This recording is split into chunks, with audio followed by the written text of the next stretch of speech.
ভারতীয় কোনো গণেশ, ভারতের কোনো দালাল, ভারতের ভ যার মধ্যে আছে, আকাশ থেকে তাকে কেটে ফেলা হয়েছে। অতিরিক্ত বাড়াবাড়ি করলে যেখান থেকে বাড়াবাড়িটা হচ্ছে সেটাও কেটে ফেলা হবে।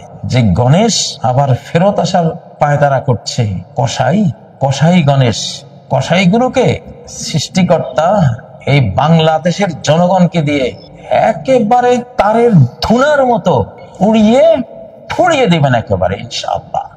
আলহামদুলিল্লাহ, কোনো ভয় নেই আমাদের ছাত্ররা, ছাত্র জনতা, বাংলার অকুতোভয় দেশপ্রেমিক সেনাবাহিনী, তোমাদের কোনো ভয় নেই ইনশাল্লাহ। রোড ক্লিয়ার, রাস্তায় কোনো অন্ধকার দেখলে আমি বলবো ইনশাল্লাহ রোড ক্লিয়ার, কোনো ভয় নেই। এগিয়ে যাও, দেশপ্রেমিক, বাংলাদেশ প্রেমিক হও, বাংলা ভাষা প্রেমিক, হিন্দি প্রেমিক চাই না, ভারত প্রেমিক চাই না, ইসলাম আল্লাহ প্রেমিক চাই। আমরা আল্লাহ বন্ধুর দেশ। এটা যারা ষড়যন্ত্রকারী, দেশ বিরোধী, দেশের এনিমি, ফ্যাসিবাদীরা দেশের শত্রু, এদের কোনো কাম ব্যাক নাই। এরা নিষিদ্ধ, এরা নিষিদ্ধ থাকবে আগামী 50-53 বছর নিষিদ্ধ থাকবে। রাষ্ট্রশক্তি দিয়ে এদেরকে নিষিদ্ধ করে দেওয়া হোক, কোনো আন্দোলন দরকার নেই। একটা নিম্ন আদালতে একটা মামলা করে দিলেই হলো যে এই এই এই খুন করেছে। এইসব গণেশদের হাতে, ফ্যাসিবাদী খুনি গণেশের হাতে যারা খুন হয়েছে তাদের মা বাবা একজন মামলা করে দিন। যারা আহত হয়েছে সর্বাঙ্গে, তাদের বুলেটে বুলেটে ঝাঁঝরা হওয়া, তারা মামলা করে দাও একটা নিম্ন আদালতে।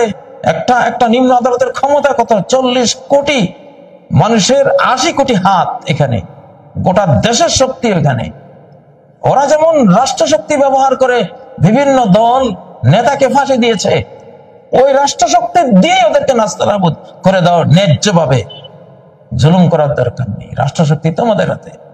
তোমার কাঁধে একে 47, আর তুমি ওই বাঁশের লাঠিওয়ালারে ভয় পাচ্ছ আর কাঁপতেছে। এটা কথা হলো?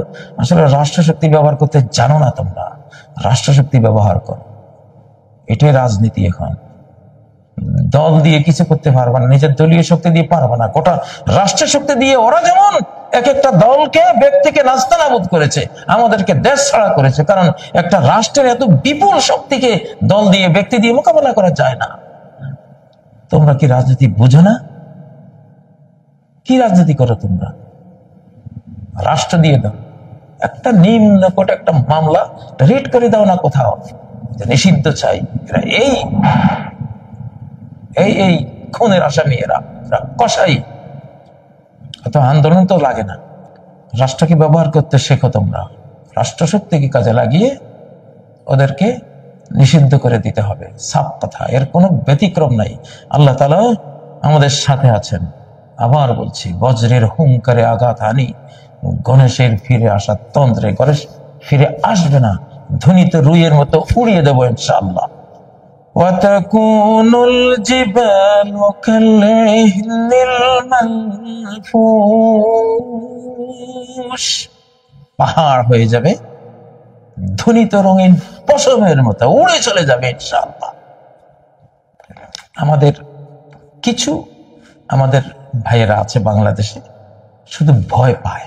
500 কোটির দেশটা, বডি গোদা মুরগি না, গোদা মুরগির বডি তো 15 কেজি হয়, কিন্তু দেশি মুরগি বাচ্চা একটা ওটা ঠোকরাইয়া সরাসরি রক্তাক্ত করে দিতে পারে, কোনো ভ্যালু নেই।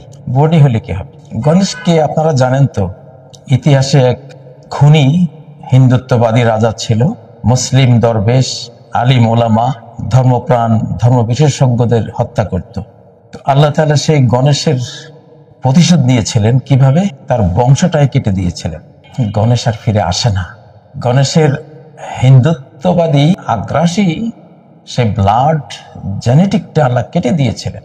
এবং ইতিহাস সাক্ষী, গণেশের ছেলে সুলতান জালালউদ্দিন হয়েছিলেন। গণেশের সেই মূর্তি পূজার স্রষ্টা বিরোধী যে জার্ম তার মধ্যে ছিল, সেটা সহ আল্লাহ তাকে এই পৃথিবী থেকে নিশ্চিহ্ন করে দিয়েছিলেন।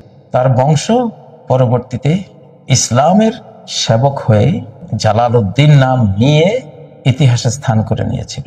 পাস বা মিল গয়া কাবে কো সনম খানে সে, আমরা তো সেই জাতি যে চেঙ্গিস খান প্রায় 40 কোটি জনগোষ্ঠীকে হত্যা করেছিল, তারই বংশ থেকে আবার 720 বছর ব্যাপী গোটা মুসলিম জাহানের নেতৃত্ব দানকারী, কাবা রক্ষাকারী তুরস্কের সেই সুলতান সুলেমানরা বেরিয়ে এসেছিলেন।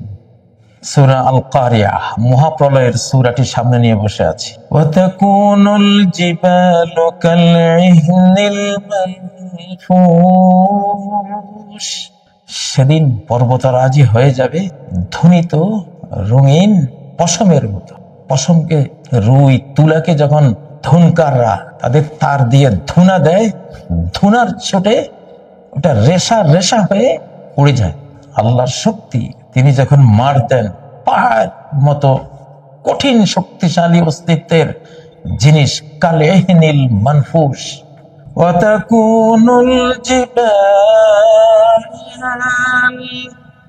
ফাতারাল্লাযীনা ফী কুলূবিহিম মারাদুন ইউসারিউন, যার অন্তরে ব্যাধি আছে, মুনাফিকের ব্যাধি, মীর জাফরের ব্যাধি।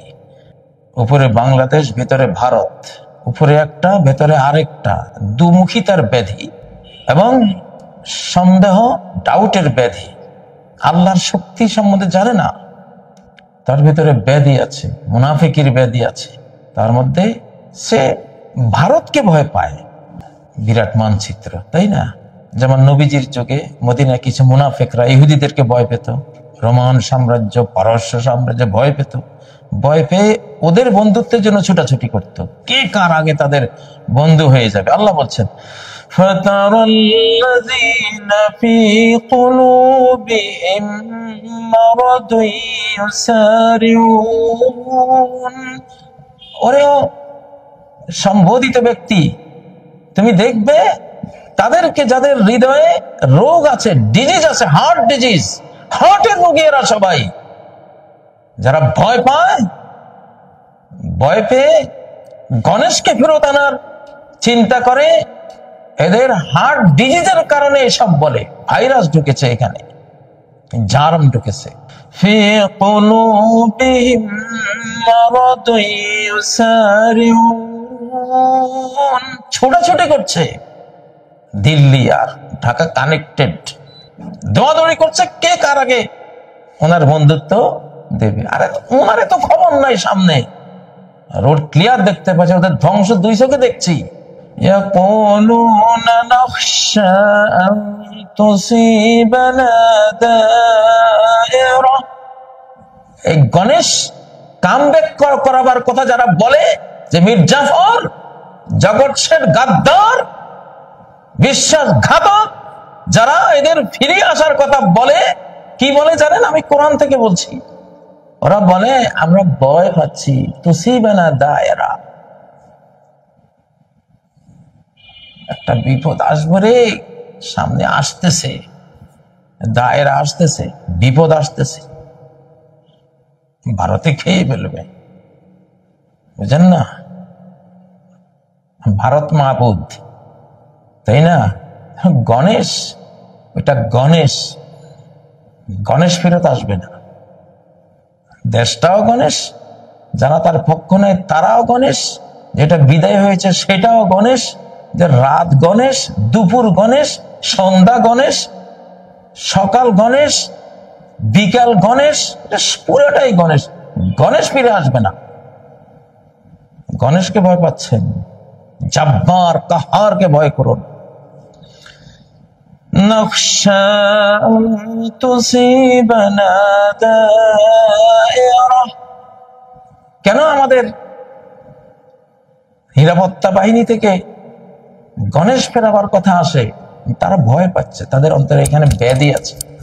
আমার কাছে চিকিৎসা আছে, কোরআন শেফা, ইনশাআল্লাহ শেফা হয়ে যাবে।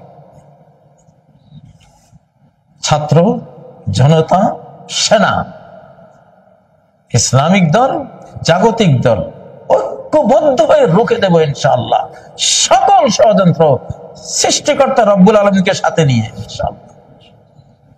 কাল্লা ইন্না মাইয়া রাব্বি সায়াহদিন, কঠিন কালেও শত্রু আমার কিছুই করতে পারবে না, কারণ আমার সাথে আমার সৃষ্টিকর্তা পালনকর্তা রয়েছেন, শীঘ্রই তিনি পথ দেখিয়ে দিবেন, মুক্তির পথ। লোহিত সাগরে যেমন 12টি বিশ্ব রোড এক আঘাতে বের করে দিয়েছেন, বাংলাদেশের জন্য 12টি কেন, প্রয়োজনে 12,000 রাস্তা বেরিয়ে আসবে। কোনো ভয় নাই, কোন ছাত্রের ভয় নাই, জনতার ভয় নাই, সেনাবাহিনীর কারো কোনো ভয় নেই। আমাদের সাথে থাকো, আল্লাহর সাথে থাকো। তোমাদের রোগ আমি বুঝেছি, তোমরা রোগী, তোমরা অসুস্থ, ডিজিজে আক্রান্ত, কোরআনিক শেফানো ঠিক হয়ে যাবে। দেখো আল্লাহ কি বলছে, ফাসাল্লাহু আইয়াতিয়া বিল ফাতহি আও আমরিন মিন ইনদি। কোরআনে যখন আল্লাহ বলেন আশা, মানে আশা করা যায়, হতে পারে, যখন আল্লাহ আশা করা যাবে হতে পারে এটা বলেন, এর অর্থ হয় নিশ্চিত, সন্দেহ নাই যে এটা হবে।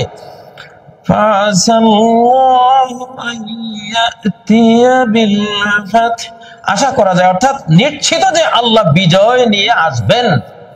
নবীজিকে যেমন বলেছেন বিজয় নিয়ে আসবেন, আয়াত তো শুধু ওই যুগের জন্য আসেনি, এই যুগের জন্য এসেছে।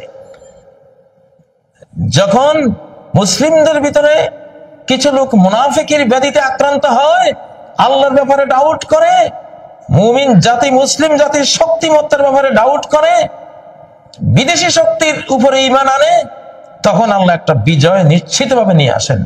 আমি সুসংবাদ দিলাম কোরআন থেকে, বাংলাদেশের ছাত্র জনতা, সেনা, দেশপ্রেমিক সেনা, সবাইকে বিজয় তোমাদের সামনে রয়েছে।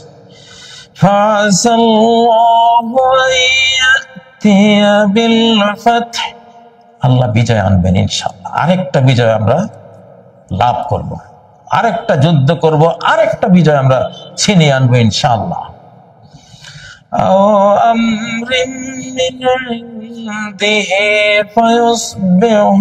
হয় বিজয় আনবেন, নাহলে তার পক্ষ থেকে একটা কমান্ড তিনি দেবেন।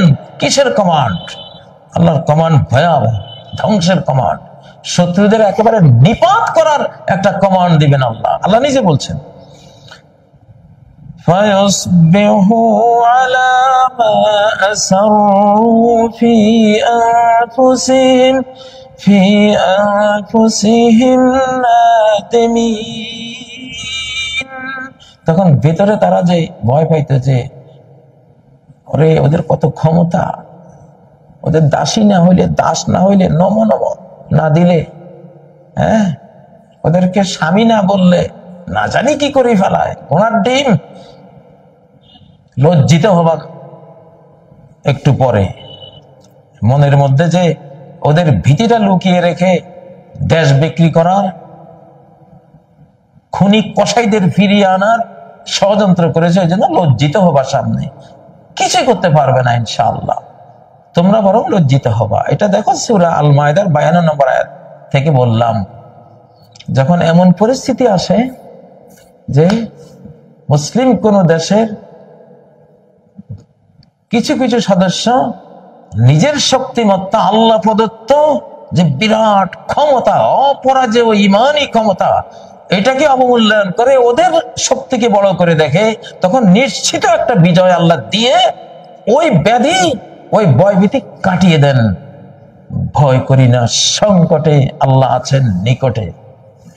বজ্রের হুঙ্কারে আঘাত হানি, গণেশের ফিরে আসার তন্ত্রে ফ্যাসিবাদী গণেশের কোনো কামব্যাক নাই বাংলাদেশে ইনশাআল্লাহ।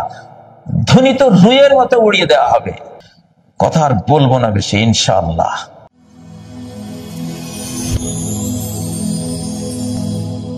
Rose TV 24. Enjoy by listening to the Holy Quran.